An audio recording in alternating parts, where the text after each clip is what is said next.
What is up, Nets fans? Welcome to the Brooklyn Buzz. I'm your host, Nick Fay. With me, as always, Jac Manuell. Jac, what's up? Sean Marks time. Sean Marks, we had a press conference today. No Kenny Atkinson, but Sean Marks was there. A lot of info to talk about. As always, you can check us out on iTunes, Blog Talk Radio, OTGBasketball.com, NetsRepublic.com, Dash Radio, Google Play, and YouTube. But, Jac, get us into it. Yeah, so I guess we'll start off, Nick, with the Nets sort of roster situation. And he called, Sean Marks obviously called the situation with Wilson Chandler really tough. But he did add that we would definitely look at adding to the roster. Like always, you keep all your options open as long as you can. I think that's what we'll do. We've seen in the last few years, our scouts and analytic group have done a heck of a job finding some diamonds in the rough, and they've done a heck of a job developing. Our roster is always going to be somewhat flexible.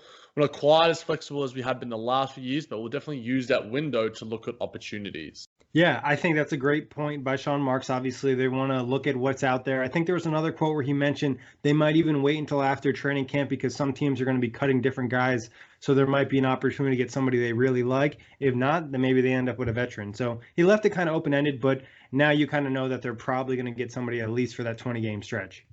Yeah, and it also seems likely that Melo isn't going to be in the roster, and the guys that we talked about on the last episode might have a stronger likelihood. And I think the training camp, Sean Marks is going to exhaust all options to add talent. We've heard that, we've seen that. But in relation to that, I guess a little bit is the quotes on Rodion's Kurucs, and he says those allegations we take extremely seriously. We're going to let this play out. And then he also said that they're going to support the NBA and also Rodion's Kurucs throughout the process too.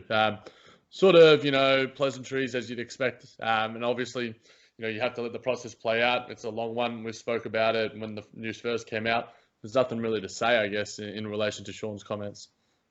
Yeah, I mean, he said what he was supposed to say. They take these allegations very seriously, like they should. They're going to support Rodions. They're going to support the NBA. And there's really not much to comment on until there's a resolution or the outcome is, finalized. Yeah, and then hopefully, like we said, it gets done sooner rather than later.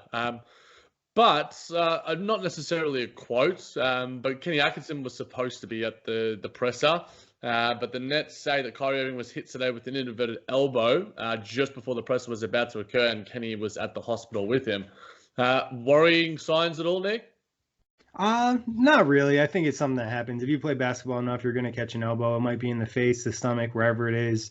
And I'm sure the Nets just want to play it safe because probably made pretty good contact to his head or his face, check for a concussion, and then obviously Kenny's there to check on and make sure everything goes well.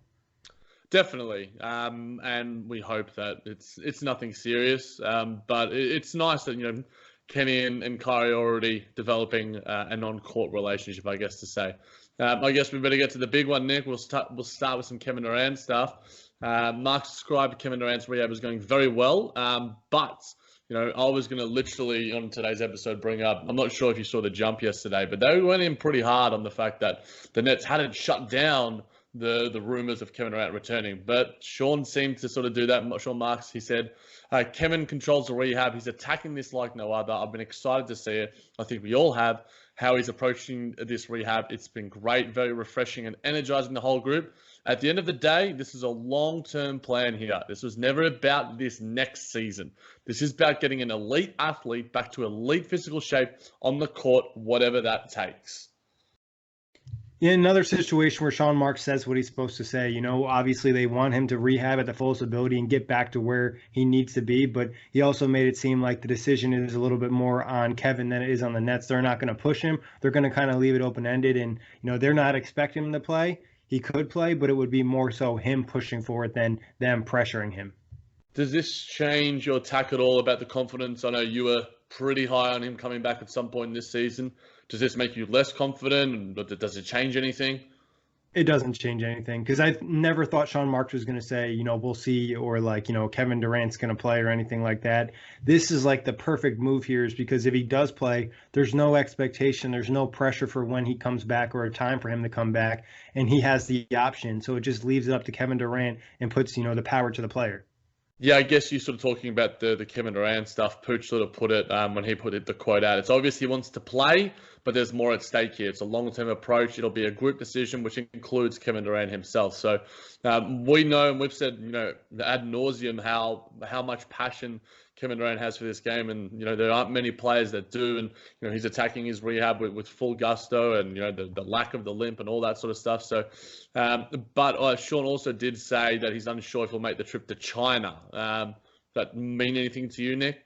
No, I think it makes sense probably not to go. I think Sean Marks also mentioned, going in and out of airplanes, long trip, like doesn't really sound good for a guy rehabbing. No, and obviously for the muscle recovery and all the ligaments around there and everything relating to the Achilles, it's not good.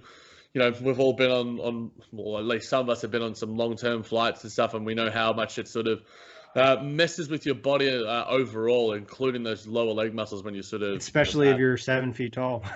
Certainly. And did it surprise you, Nick, that Sean Marks said he's never spoken to Kevin about what happened in Golden State that led him to tearing his Achilles? He said that I don't think he wants to talk about it. That's in the past. Not really. I wasn't super surprised. Like, if Kevin Durant wanted to talk about it, he would have talked about it with Sean, like, hey, make sure you guys never push me back. But we also heard KD say he didn't feel there was any pressure from the Warriors. It was more so he wanted to get back on the court, and it was always a goal to play in that game. So it doesn't really surprise me. And I don't think Sean Marks is the kind of guy to ask about, like, bad situations in the past. I don't think he goes to Kyrie and says, how was the locker room in Boston? I think that's kind of like the past, and Sean wants to move forward with the Nets and the culture they have. Yeah, definitely. I think it's just about, establishing what's going forward, and, you don't need to necessarily bring up the past in that. If Kevin wants to talk about it, he'll bring it up with Sean Marks, Kenny Atkinson, and his teammates. But a tiny little tidbit quote on Sean Marks wishing D'Angelo Russell well. We wish D'Lo all the best, but we're excited having Kyrie here. Yeah, I thought that was nice to slip it in there because it seemed like there were starting to become some questions about D'Angelo. There's also like a lot of people didn't like that he left the Nets, and I think it was nice to Sean to take a minute to say, they wish him the best. And they're excited about Kyrie, so he, played it perfect. Yeah, and I think that, when it comes to these sort of situations, it was a benefit for all. D'Angelo Russell got his money, he got paid, and he's in a wonderful situation in Golden State. The Nets were able to land Kevin Durant and a sneaky pick, which could hopefully be a first rounder, but is more likely to be 2 seconds going forward. But he also talked about the ownership. All my interactions with Joe and his family lead me to believe that this place is set up for success. It starts at the top, and Joe's at the top. His family values and the way he conducts his own business, his personal life. I've personally seen him give talks at Alibaba. He can come give one of those talks anytime he wants. We can all learn from that. It's going to be great. Yeah, I mean, he's an extremely successful guy. We talked about the ability he'll bring to the Nets from a marketing perspective, just having that reach in Asia. And you don't get to where he's at, mistakenly. So he's worked hard, and I think it's going to be really good. I honestly haven't felt any type of negative feeling with Joseph Tsai. I've just felt like a lot of confidence moving forward, and it could even be a more positive transition. And I think there was another point in the press conference where Sean Marks said, having ownership kind of back you up helps like build confidence for the organization. Yeah, I think that Joseph Tsai is showing, doing and showing all the right things to begin his tenure as the Nets owner. He's incredibly passionate. He's posting some videos of him hooping as well in China.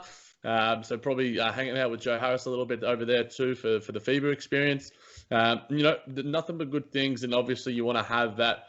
The relationship between GM and owner is incredibly important, and we know that Billy King has said in the past he wished he had a stronger relationship with Mikhail Prokhorov. So the fact that that's already there, that's already embedded, and we know what Joseph Tsai is as an owner. We know what he's like with his business ventures. He's an incredibly savvy man, and he seems incredibly passionate. He wants success, and obviously the signing and getting David Levy on board as well. The whole ownership process, everything that's happening up top, seems to be incredibly positive for the Brooklyn Nets franchise.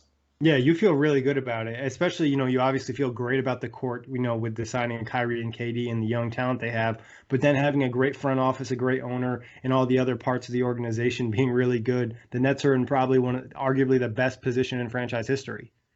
Yeah, it's probably the easiest thing to say when you have two of the 5-10 best superstars on your roster. But I guess pertaining to that, we'll speak a little bit about DeAndre Jordan.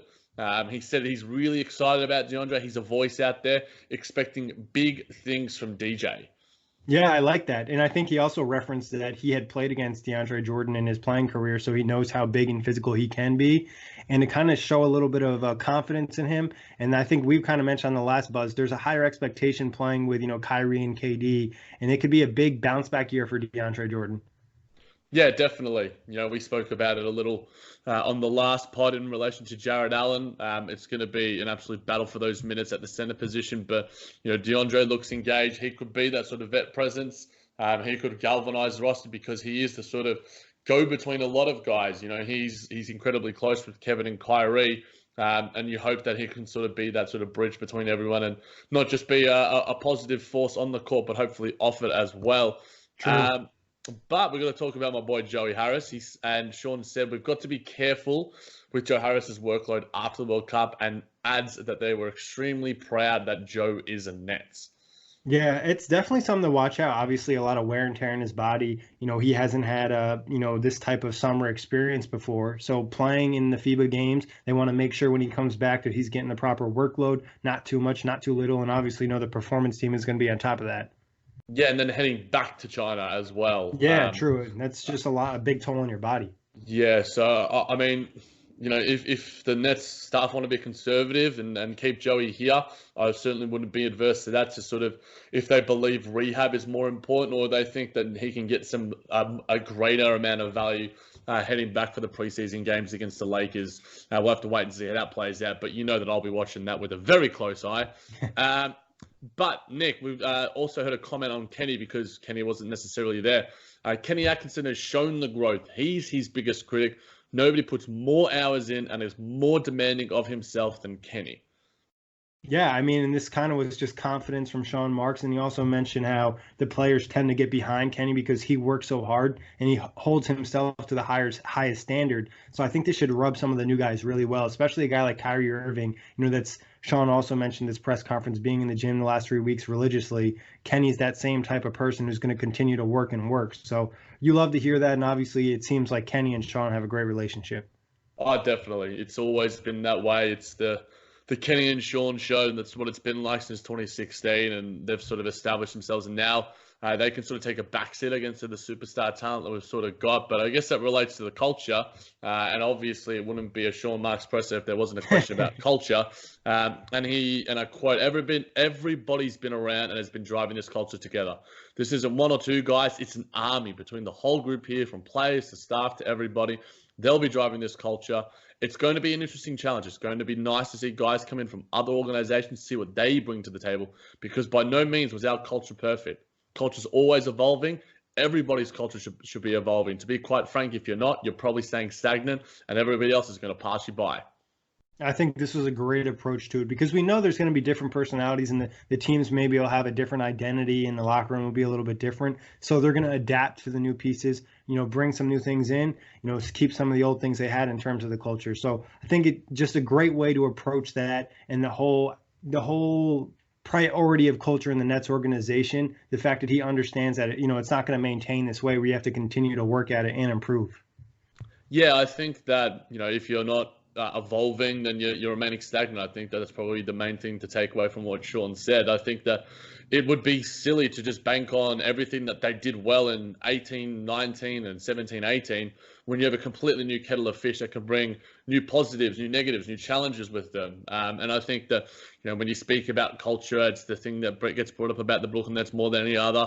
The fact that now that there's Kyrie Irving in there and Kevin Durant, all these sort of people, everyone's sort of saying that the culture is sort of being broken and, they're going against the brand that they've built in Brooklyn in the first place. I think that's incredibly silly. And I think that culture is a relative term. And I think that you can build a culture around whatever you have. And I think it can be a special culture with the voices that we have in the roster, the coaching staff, the players especially. I think that that's where it starts. And obviously, Coach Kenny is at the helm of that, and I think he's probably going to control things. And, I think that one thing that we like already is the fact that, him and Kyrie, I think Sean touched on it as well. The fact that they're spending that little bit extra time together heading to the hospital. Not the best time you want to spend together, but it's still positive.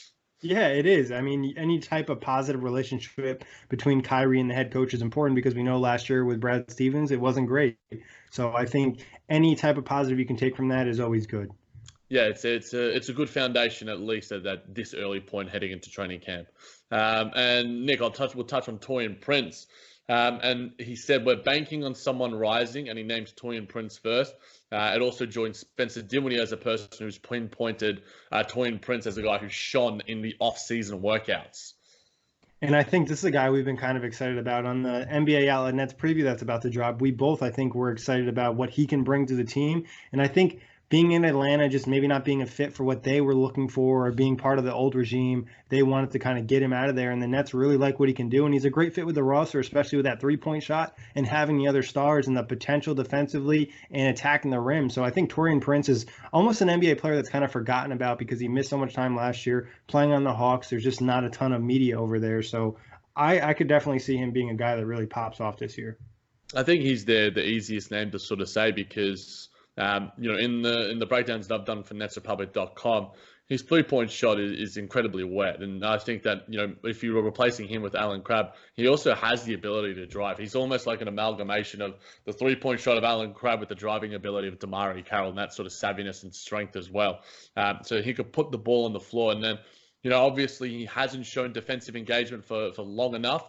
But obviously, I think that's where we can see probably the biggest growth from him because, we've probably seen a lot from him on the offensive end. The growth that will show, I think, is going to be on the defensive end. So if he can continue to show that and heading into the season, I think he's going to take a massive jump. And obviously, it is a contract year for him as well. So he's going to be motivated in that sense to earn a nice little payday. And the fact that the Nets have his rights as well, they'll be able to offer him the biggest chunk of money and the longest sort of deal. So he's got plenty of reasons to be motivated, Torian Prince. And obviously he's got a nice little relationship with Kevin Durant as well. Yeah, and it just different being in a winning situation. I believe his rookie season they were still winning in Atlanta, but after that, a lot of losses piling up. Getting a change to a culture that's about winning and competitiveness, I think will really help him. And obviously playing with some of the best players he's ever played with, Kyrie and Kevin Durant. Definitely. And I guess the overarching goals from Sean Marks, Nick, I think we would be in the wrong business if we said our goal is to be sort of sustainable and along for the ride of mediocrity. None of those words exist with us. We're going to compete at the highest level, and we expect the ultimate goal. That's why we're in this business, whether that comes whenever, but we're definitely not going to limit ourselves and say we have to do it then or we have to do it there. Part of the fun is this journey along the way. And that's kind of how Sean has always been. It's always been about a championship. It's never been about these small jumps. It's always about how can we get to the big goal of winning a championship? And, what do we have to do to get there? Are we there yet? Do we have to make smaller moves? What are the improvements? And like you said, the journey getting there is really the challenge. And then, you get to celebrate for a quick second, then it's on to it again. Yeah, and I think a lot of other sort of reporters have quoted in respect to he commented on, it's not about winning against New York or winning over the Knicks. It's just about creating our own sort of goals here. And, the surprises that happened last season were the impetus of the playing group. They were really driven to make the playoffs, and Kenny and Sean weren't necessarily as confident in that. They had lower expectations. So now to hear Sean talk about this, obviously, if you're not in the championship business, then why are you even here? But at the end of the day, to hear him even say ultimate goal and what we're really competing for, it seems, despite the fact that it seems true to what he is and his ethos, I can't remember the last time we sort of heard these overarching large goals, but I guess that's what happens when you land Kyrie and KD in free agency. Yeah, I think you jumpstart the rebuild or where it was or wherever they were in terms of progress. You sign two guys like this, things just speed up extremely quickly. Definitely. And I guess a final one on the fan base a little bit, Nick. That will happen and probably has happened organically. There will be a different fan base, a growing fan base. We've touched on the fan base a little bit, but is it plain and simple the fact that the Nets now have Kyrie Irving and Kevin Durant, that automatically brings you a different set of eyes? It does. It brings you the player fans, and this is like how the NBA is it's I've gotten older, I've noticed this, less people are following teams. You have a lot of people who follow players. They're big fans of Kyrie or Kevin Durant. Now they're going to be watching the Nets on a regular basis, and then also just more spotlight on the team is going to bring more attention to it. Somebody else is going to catch eyes on the team that might not have in the past. So just bring those names is just going to help and open a whole bunch of different avenues.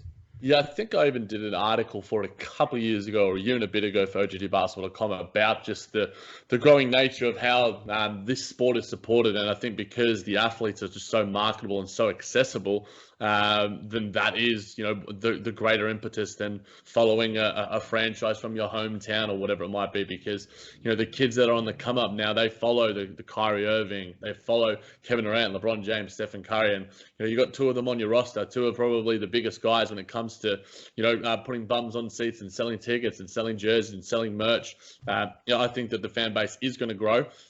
The level it can grow, I know that there are lofty goals for David Levy and the rest of the franchise, but I'm really hoping that, I think the biggest thing over everything, I think Sean Marks said this as well, is that winning. If we win, then we are going to get plenty of tickets sold. We're going to sell plenty of jerseys, but the on-court product has to be the focus. Yeah, it is. And if you win championships, you're going to get fans. It's just easy how it is, especially if you win multiple championships. Definitely. And I guess we'll sort of finish on, Nick. Zach Lowe and Kevin Arnabitz are on a podcast today. Haven't listened to it yet myself, but there's been some good aggregation from some people on Twitter. And I guess that there's probably 3 points that I want to touch on. One is that Zach Lowe thinks the Nets might trade for a third star. How likely do you think that is happening? And I was probably going to bring this up on the last pod, but we sort of went on for quite a bit and we were time restricted. Is that third star Bradley Beal? I really don't see the Nets making a move for a third star this season. I think it would be more likely to happen in the offseason or next season, because obviously with Durant possibly coming back or not coming back, I don't think it necessarily makes a ton of sense to make a move for a third star right now, because who knows, you might have a third star on the roster. Yeah, I think you've made that point pretty clear, and I think that might make a trade for a third star. There is no timeline to that. I haven't listened to the pod, obviously, but if by February the Nets are really rolling, and maybe that it just means that that third star, that Bradley Beal sort of type. I guess the way to analyze it is, what is the gap between Caris LeVert and Bradley Beal? Because that's essentially the crux of it. And if you were to lose, Caris LeVert and Spencer Dinwiddie, which is essentially what Bradley Beal's contract is now, because he hasn't signed an extension. He's around that $25-30 million mark. Probably chuck in, maybe a Rodion Kurucs or someone else as well. What are you losing compared to what you are gaining? You're losing a little bit of depth there, but you're also gaining a real superstar, and probably one of the most underrated superstars, because, Bradley Beal is an all-NBA player, but he's playing in one of the worst markets who gets the least amount of coverage. So I think that I think you're right, and I'm on your bandwagon. Wait and see what happens. Maybe KD's back. Maybe Caris LeVert establishes himself. We didn't the season preview for him. We have higher hopes for him. And I guess from then you make the decision, do we really need that third star? Is this going to push us over the edge to get that goal that we sort of touched on earlier with Sean Marks, and that's the championship? Yeah, and I think a lot, too, depends on the package. How much are you giving up? If you're only giving up of one of Spencer and Caris, then maybe the move makes sense, because you're still maintaining depth and adding one of these, like you said, one of the best shooting guards in the NBA, who had an incredible season that really not a ton of people talked about because the Wizards were so bad. So there's a lot of different avenues. Obviously, there's going to be other names on the table that come out there, and it all becomes kind of a leverage thing too. Do teams know that you're trying to make a move for that third star? Are you able to kind of get 80 cents on a dollar or something like that? It's all about the package and the building of the roster, because flexibility wise, we know cap space, the Nets aren't going to have it pretty much the entire time Kyrie and KD are here. No, not at all. So they have to make those moves on the margins, and every move that they do make has to be done with due diligence, as it always is. Zach Lowe also thinks that the Nets will make a trade for a power forward. We sort of touched on it, and Sean Marks alluded to it, that power forward spot. Is there a timeline you think that the Nets could make a trade, Nick, or do you think it's a wait and see how it plays out during training camp, maybe the first month of the season, and then go, all right, well, who's on the roster wings here? Who can we sort of make a trade for around that December mark, when all the contracts become available for trade? Yeah, I think it's maybe something they probably start looking at December, because like you said, that's when the contracts really become available, and then they could make an upgrade. I don't think it would be a huge move at power forward, because the Nets at this time really just don't have a ton of tradable contracts unless they move like Spencer Dinwiddie. A lot of the guys are making, low salary cap hits unless you're trading DeAndre, but you're probably not going to do that being a good friend of Kevin Durant and Kyrie. So the avenues aren't necessarily there. I think it would be a small move where maybe it's like an average starting power forward, or just a guy to bring off the bench to give you some more depth, because there is an issue at that spot. There is, and we've touched on that in the team outlet preview that will be out very, very soon. And a final one, Nick, and I think just actually one more point too is that a lot depends on what happens with Rodion's and how Wilson Chandler looks when he comes back. Is he looking good? Because if those two guys are playing really well at the power forward spot, then hey, you don't need to make that move. Yeah, I think that there needs to be somewhat of patience to it, but at the same time, you want to strike while the iron's hot. If you're having a good start to the season, you want to have that, element of flexibility on the power forward spot. You don't want to necessarily play Torian Prince a heap of minutes there. What is going to happen with Rodion's coach? I think that Zach is probably one of the more astute NBA minds, and he might be looking to the fact that look, Rodion's Kurtz might not be on the roster, and Wilson Chandler certainly isn't going to be there. So the power forward position, be it a Lance Thomas, be it a Luol Deng, or be it maybe a better version of like a Trey Lyles or something like that, who's been linked in the past, or a Juancho Hernan Gomez. These sort of guys that could be on the wings that are on low sort of cap holds. We'll certainly be watching it, and I think hopefully whatever Sean Marks does, he's going to be looking to add value to the roster and add talent in any way possible. But Nick will finish with what we finished with yesterday, but this time it's Kevin Arnovitz and Zach Lowe. They think that Jared Allen will not be the starter. Yeah, we discussed it yesterday. It's a possibility, but I think also Jared has the ability to go out and win the spot. Like if he plays at an extremely high level and shows a lot of improvement, I think it's his spot to lose. But DeAndre obviously is the vet. They know what to expect with him. We kind of detailed it yesterday, the differences between their games. Yeah, I think that, just as much as I want Jared Allen to be the starter, I think that DeAndre Jordan will be the starter. And I think that just because of things that we've heard already from today's presser, he's saying all the right things, probably doing all the right things behind the scenes as well. Jared Allen isn't going to be playing power forward as much as he wants to think so, unless he's hitting that three ball at an incredible rate. And even though, which is really frustrating, I'm sure other Nets fans who have 2K would echo my sentiments. They keep playing them together when you let the CPU do the rotations, and it's just like, I have no spacing out here. Like Jared Allen's hanging out on the perimeter, DeAndre's hanging out on the perimeter. Put on freaking Wilson Chandler or Rodion's Kurtz for me. It's a dumb game sometimes, but yeah, I think the likelihood that we saw and we spoke about it, we sort of went into depth, the strengths and weaknesses that each of these players have.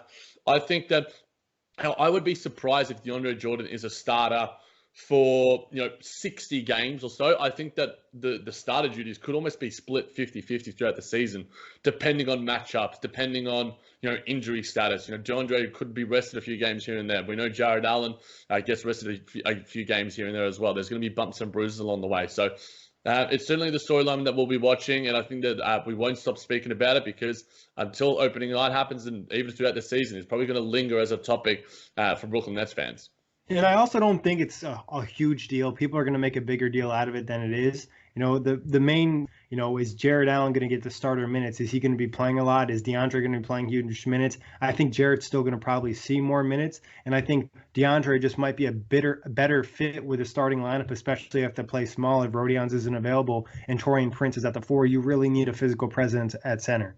Yeah, and I think Cam sort of touched on it in the comments yesterday on my Twitter. I think that there's some really nice potential for Kyrie and DJ to develop a chemistry and within the pick and roll offensively as well. So I think that obviously, DeAndre is going to have to be more defensively engaged, but we could speak about this topic for an entire podcast, but there was plenty of topics to talk about, Nick, and yesterday we did a bloody podcast on the Nets news. Who knows what could happen tomorrow? Yeah, we got another player preview probably coming up this week as well with Media Day on Friday. So more Nets content incoming. As always, we appreciate you guys taking the time to listen to the show. Ratings, reviews are very much appreciated. And obviously, you can find us on iTunes, Blog Talk Radio, OTGBasketball.com, NetsRepublic.com, Dash Radio, Google Play, and YouTube.